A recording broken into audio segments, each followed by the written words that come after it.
اور وہ ہم پہ وار کرتا ہے، لیکن اس کا وار کمزور ہے۔ جب ہم کمزوری دکھاتے ہیں اپنے اعمال کی وجہ سے، جب ہم کمزوری دکھاتے ہیں اپنے عمل کی وجہ سے، تو اس کا وار ہم پہ سخت آ جاتا ہے۔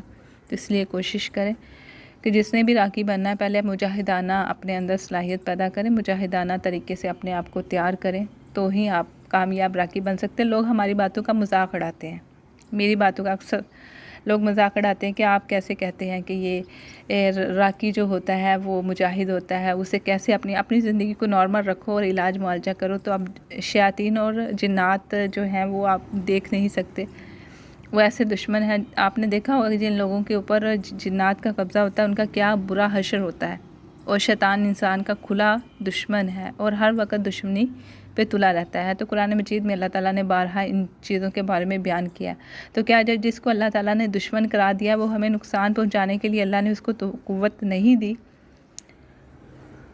یا وہ ہمیں نقصان نہیں پہنچا سکتا؟ ہم صرف اس وقت قوی اور مضبوط ہوتے ہیں جب ہر وقت ہم اپنی نگرانی کرتے ہیں، جب ہر وقت ہم اللہ تعالیٰ کی حفاظت میں رہتے ہیں، جب ہر وقت ہم اپنے آپ کو قول و فعل و عمل اور دل سے اخلاص و تقوی اور پاکیزگی کو اپنائے رکھتے ہیں۔ امام بخاری نے اپنی صحیح بخاری میں سیدنا عبداللہ بن عباس کی حدیث روایت کی ہے کہ رسول اللہ صلی اللہ علیہ وآلہ وسلم نے مشکیزے کے منہ سے پانی پینے سے منع فرمایا ہے، اور اس کو روایت کیا ہے بخاری نے کتاب الاشربہ باب الشرب من فم السقا، یعنی منہ لگا کر پانی پینے کے کئی نقصانات ہو سکتے ہیں۔ اس میں جو ہمارا طبی نقطہ نظر سے اگر میں بات بیان کروں تو یہ ہو سکتی ہے کہ کوئی کیڑا مکوڑا بہت چھوٹا سا جو ہمیں نظر نہیں آتا وہ پانی کے اندر موجود ہوگا، چھوٹا سا، اور وہ ہمیں نظر نہیں آئے گا کیونکہ پانی کی مقدار زیادہ ہے، اور ہم دیکھیں گے بھی نہیں اور منہ لگا کے پی لیں گے، یہ ہو سکتا ہے، ٹھیک ہے۔ اور ایک دم سے پانی بہت زیادہ اندر جانے کی وجہ سے کہیں بلوکیج ہو سکتی ہے، کہیں جو ہے وہ سانس کی نالی بند ہو سکتی ہے، کہیں دل کی حرکت رک سکتی ہے جس کی وجہ سے موت واقع ہو سکتی ہے۔ اور اگر ہم گلاس میں ڈال کے پئیں گے، تھوڑا تھوڑا پئیں گے، اور کیا ہوگا کہ پانی کے اندر کوئی بھی چھوٹا سا کیڑا ہوگا، کوئی چیز چونٹی ہوگی تو وہ ہمیں نظر آ جائے گی، کوئی تنکا ہوگا جو اندر جا کے زخم کرے گا، اس کا ہمیں پتہ چل جائے گا۔ اس حدیث شریف میں پانی پینے کے چند آداب بیان کیے گئے ہیں۔ پہلا یہ کہ پانی والے کی سانس کی آمد و رفت سے خراب اور سرانڈ کی بدبو پیدا ہوتی ہے، جس سے آدمی کو پانی پینے سے کراہت ہوتی ہے۔ جب وہ منہ لگا کے پانی پیے گا اس میں تو وہ ہٹا نہیں سکے گا، اور سامنے ہی رکھ کے پانی پیے گا تو اس کی سانس جو کاربن ڈائی آکسائڈ جو اپنے منہ کے ذریعے سے سانس کی خارج کرتے ہوئے وہ باہر نکالتا ہے تو وہ پانی میں چلے جائے گا، جو کہ جراثیم ہے۔ اور ہمارے نبی پاک صلی اللہ علیہ وسلم نے پینے والے پانی میں سانس لینے سے، یا ہر پینے والی چیز چاہے وہ دودھ ہے، شہد ہے، ہر چیز پینے والی سے یا کھانے والی چیز کو منہ کے سامنے رکھ کر سانس لینے سے منع فرمایا، کیونکہ ہمارے جو سانس ہم باہر نکالتے ہیں اس میں بہت سارے بیکٹیریا ہوتے ہیں، اس میں جراثیم ہوتے ہیں جو ہماری باڈی باہر نکالتی ہے۔ دوسرا ادب یہ ہے کہ زیادہ مقدار میں پانی پیٹ میں داخل ہو جاتا ہے تو اس سے نقصان ہوتا ہے۔ تیسرا ادب یہ کہ بسا اوقات پانی میں کوئی جاندار چیز، کیڑا مکوڑا پڑا ہوتا ہے اور پینے والے کو اس کا پتہ نہیں ہوتا، اس سے اسے اذیت پہنچتی ہے۔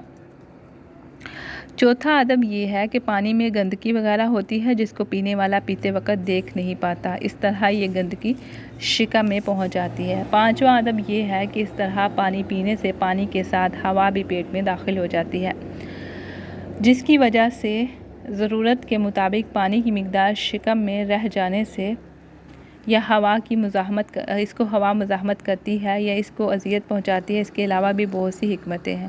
اگر یہ اعتراض کیا جائے کہ جامع ترمذی کی اس حدیث کا کیا کریں جس میں مذکور ہے کہ رسول اللہ صلی اللہ علیہ وآلہ وسلم نے جنگ احد کے موقع پر ایک مشکیزہ طلب فرمایا اور حکم دیا کہ مشکیزے کے منہ کو توڑ دو، پھر آپ صلی اللہ علیہ وآلہ وسلم نے اس کے منہ سے پانی پیا۔ اس کو ابو داؤد نے کتاب الاشربہ باب فی احتناس اسقیاء میں بیان کیا ہے۔ اس کا جواب یہ ہے کہ اس حدیث کے متعلق ترمذی کی اس عبارت کو پیش کرنا ہی ہم کافی سمجھتے ہیں کہ ھذا حدیث لیس اسنادہ بصحیح، کہ اس حدیث کی اسناد جو ہے وہ صحیح نہیں ہے، اور اس میں عبداللہ بن عمر العمری ضعیف الحفظ ہے، یعنی اس کا حافظہ کمزور ہے، جس کے بارے میں یہ بھی نہیں معلوم کہ اس نے عیسیٰ سے حدیث سنی ہے یا نہیں۔ عیسیٰ سے مراد عیسیٰ بن عبداللہ ہے جن سے انصار کے ایک شخص نے روایت کی ہے۔ اس کے علاوہ کیا ہے کہ کچھ لوگ ندی سے منہ لگا کے پانی پی لیتے ہیں یا چشمے سے منہ لگا کے پانی پی لیتے ہیں، اس میں کوئی بھی کیڑا مکوڑا ہو سکتا ہے۔ ایک مجاہد تھے روس کے، یعنی وہ روس میں جا کے جہاد کرتے تھے، تو ان کا گزر افغانستان میں ہوا، ان کو حلق میں تکلیف ہو گئی، بہت دیر تک تکلیف رہی۔ ایک بڑھیا کے گھر انہوں نے رات گزاری اور اسے کہا کہ میرے حلق میں بہت تکلیف ہے، مجھے دودھ دیجیے تو میں پی لوں۔ تو بڑھیا نے پوچھا کہ تمہیں کیا تکلیف ہے؟ اس نے کہا کہ اس طرح میرے حلق میں چبھن سی محسوس ہوتی ہے۔ تو اس نے کہا کہ تم نے ضرور کچھ ایسا کیا ہوگا جس کی وجہ سے تمہیں تکلیف ہو رہی ہے۔ اس نے کہا کہ یہ گڑ کا ٹکڑا ہے، یہ تم اپنے منہ میں رکھ لو، رات اس کو منہ میں ہی رکھنا ہے اور صبح اٹھو تو اسے نکال دینا۔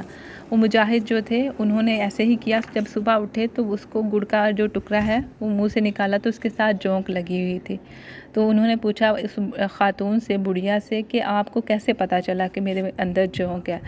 تو انہوں نے کہا کہ مجھے علم ہو گیا تھا آپ پانی کس طرح پیتے ہیں، بہت زیادہ پیتے ہیں، اور آپ نے کہیں جوہر کو یا کہیں ندی تالاب سے پانی جو ہے وہ منہ لگا کے پی لیا، آپ کو پتہ نہیں چلا، جونک آپ کے اندر چلی گئی۔ تو یعنی کہ یہ بہت بڑی دلیل ہے اس حدیث کے بارے میں۔ تو ایک علاج بھی ہے، یعنی آپ کو علاج بھی بتایا ہے۔ اس کے ساتھ ہی ہم کوشش کرتے ہیں کہ پانی پینے کے متعلق جو احتیاط ہمارے نبی کریم صلی اللہ علیہ وآلہ وسلم نے بتائی ہے اس کو بھی پڑھ لیتے ہیں۔ سنن ابو داؤد میں سیدنا ابو سعید خدری رضی اللہ تعالیٰ عنہ سے روایت ہے، انہوں نے بیان کیا کہ رسول اللہ صلی اللہ علیہ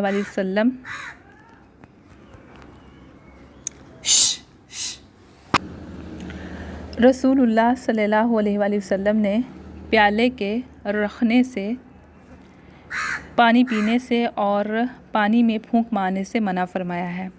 اس کو بیان کیا ہے ابو داؤد نے کتاب الاشربہ باب الشرب من سلمات القضاء، اور مسند احمد بن حنبل میں بھی اس کو بیان کیا گیا ہے۔ اس ادب سے پینے والے کی بہت سی مصلحتیں پوشیدہ ہیں، اس لیے پیالے کے شگاف سے پانی پینے میں چند نقصانات ہیں۔ پہلی مضرت یہ کہ پانی کے اوپر گندگی ہوتی ہے جو پیالے کے شگاف کی طرف آ جاتی ہے، برخلاف صحیح حصے کے جو پینے والے کو اس سے نقصان پہنچتا ہے۔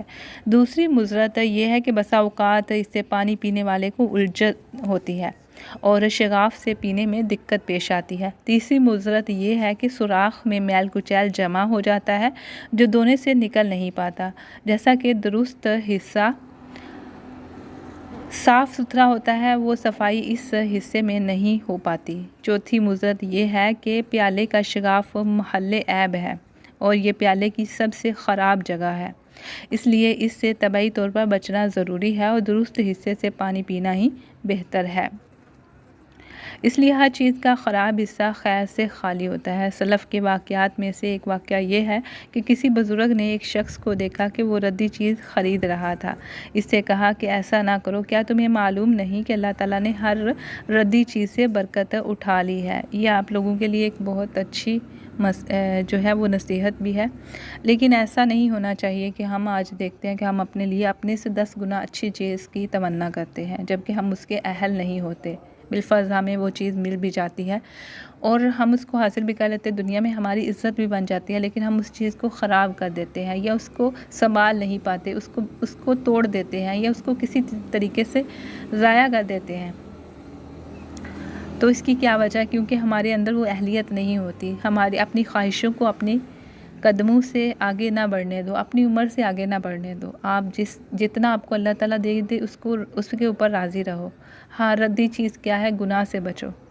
گناہ کتنا بھی حسین اور کتنا بھی جمیل کیوں نہ ہو، وہ ردی ہی ہوتا ہے، اس کی غلاظت ایک دفعہ چمٹ جاتی ہے تو وہ دور نہیں ہوتی۔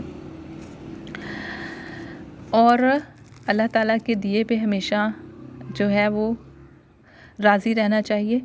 کیا ہے کہ ہم لوگ بڑے اونچے خواب دیکھتے ہیں کہ ہمیں بہت اونچی نوکری مل جائے، حالانکہ ہماری اتنی ایجوکیشن نہیں، ہمارے پاس اتنا ایکسپیرینس نہیں، ہمارا کاروبار بہت اونچا ہونا چاہیے، ہمارے پاس فلاں گاڑی ہونی چاہیے، ہماری شادی فلاں سے ہونی چاہیے۔ مطلب کیا ہے یہ چیزیں؟ یہ نہیں ہیں۔ ہماری نماز بہت اچھی ہونی چاہیے، ہمارے اعمال بہت اچھے ہونے چاہیے، ہمارا اخلاق بہت اچھا ہونا چاہیے، ہماری زبان سب سے اچھی، صاف ستھری، خالص ہونی چاہیے۔ جو ہم کہیں وہ ہم کر کے دکھائیں، اگر ہم جو نہیں کر سکتے وہ ہم کبھی نہ بولیں۔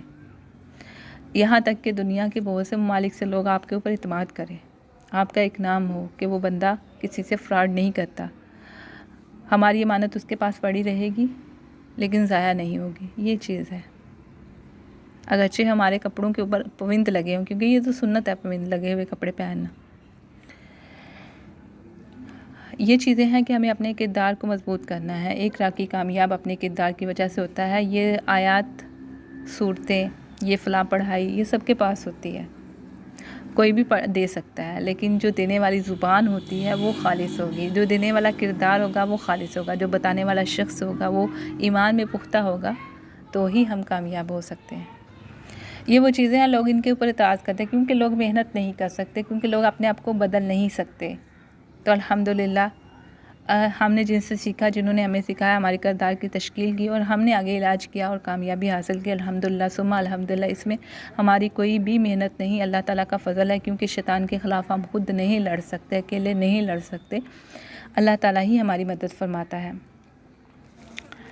پانی میں پھونک مارنے والے کی سانس کی گندگی پانی میں امیز ہو جاتی ہے، جس سے نقصان پہنچتا ہے. اسی لیے رسول اللہ صلی اللہ علیہ وآلہ وسلم نے برتن میں سانس لینے اور پھونک مارنے سے منع فرمایا ہے، جس کو امام ترمذی نے روایت کیا اور اس کو صحیح قرار دیا. سیدنا ابن عباس رضی اللہ تعالیٰ عنہ سے روایت ہے، انہوں نے بیان کیا کہ نبی کریم صلی اللہ علیہ وآلہ وسلم نے پانی کے برتن میں سانس لینے اور اس میں پھونک مارنے سے منع فرمایا ہے. اس کو بیان کیا ہے ترمذی نے ابواب الاشربہ باب ما جاء فی کراہیت النفخ فی الشرب، اور ابو داؤد نے بھی اس کو بیان کیا ہے. اگر یہ اعتراض کیا جائے کہ صحیح میں مروی سیدنا انس کی اس حدیث کا کیا جواب دیں گے، جس میں مذکور ہے کہ رسول اللہ صلی اللہ علیہ وآلہ وسلم نے برتن میں 3 سانس لیے تھے یا لیتے تھے. اس کو بیان کیا ہے بخاری نے کتاب الاشربہ باب الشرب بتنفس او ثلاثہ. تو اس کا جواب یہ ہے کہ ہم اس حدیث کو قبول کرتے ہیں اور ان دونوں حدیثوں کے درمیان کوئی تعارض بھی نہیں ہے، اس لیے کہ اس حدیث کا مفہوم یہ ہے کہ آپ صلی اللہ علیہ وآلہ وسلم پانی پینے میں 3 سانس لیتے تھے، اور حدیث میں برتن کا ذکر محض اعلیٰ شرب ہونے کی وجہ سے ہے، یعنی پینے کا ایک برتن. اس کی مثال یوں سمجھیے کہ حدیث صحیح میں آتا ہے کہ آپ صلی اللہ علیہ وآلہ وسلم کے فرزند ابراہیم کا ایام رضاعت میں انتقال ہو گیا تھا. اس کو بیان کیا ہے مسلم نے کتاب الفضائل باب الرحمہ الصبیان والعیال. یعنی 3 سانس تو وہ لیتے تھے لیکن برتن کے اندر نہیں لیتے تھے. یعنی ہمارے نبی کریم صلی اللہ علیہ وآلہ وسلم عزت مآب 3 سانس تو لیتے تھے لیکن وہ برتن کے اندر نہیں لیتے تھے، وہ باہر لیتے تھے. یعنی برتن کو ایک سائڈ پہ کر دیا اور سانس لے لیا. 3 دفعہ سانس لینا ہے توڑ توڑ کے. پانی پیا تھوڑا سا، پھر سانس لیا، برتن کو، پینے والے برتن کو سائڈ پہ کر دیا، پھر پانی پیا، پھر سانس لیا، پھر پینے والے برتن کو سائڈ پہ کر دیا. یہ طریقہ ہے پانی پینے کا. یہ احتیاطیں ہیں ہم بیان کر رہے ہیں تاکہ اگر آپ علاج معالجہ اپنا کرتے ہیں یا اپنے گھر والوں کا کرتے ہیں، کم از کم آپ کو اپنی سنتوں کا، اپنے نبی پاک صلی اللہ علیہ وسلم کی حدیثوں کا، سنتوں کا تو علم ہونا چاہیے. کن سنتوں کے اوپر ہمیں عمل کرنا ہے، کن احادیث کے اوپر عمل کرنا ہے، تو ہم مسلمان نظر بھی آئیں گے اور حقیقی معنوں میں بنیں گے بھی انشاءاللہ. تو یہ وہ چیزیں ہیں جو آپ انشاءاللہ آگے رقیہ شرعیہ میں آپ کے لیے بہت فائدہ مند ہوں گی انشاءاللہ. امید ہے آپ کو پورے لیکچر کی سمجھ آ گئی ہوگی. اگر آپ کو کوئی چیز سمجھ نہیں آتی، کہیں پہ مشکل لگتی ہے، تو آپ ضرور سوال کریں، کیونکہ سوال کرنے سے علم بڑھتا ہے. اور کبھی ہم نے برا نہیں مانا کہ کوئی سوال کرتا ہے، لیکن سوال جو ہے وہ اکارڈنگ ٹو دا لیکچر ہونا چاہیے. والسلام علیکم ورحمۃ اللہ وبرکاتہ.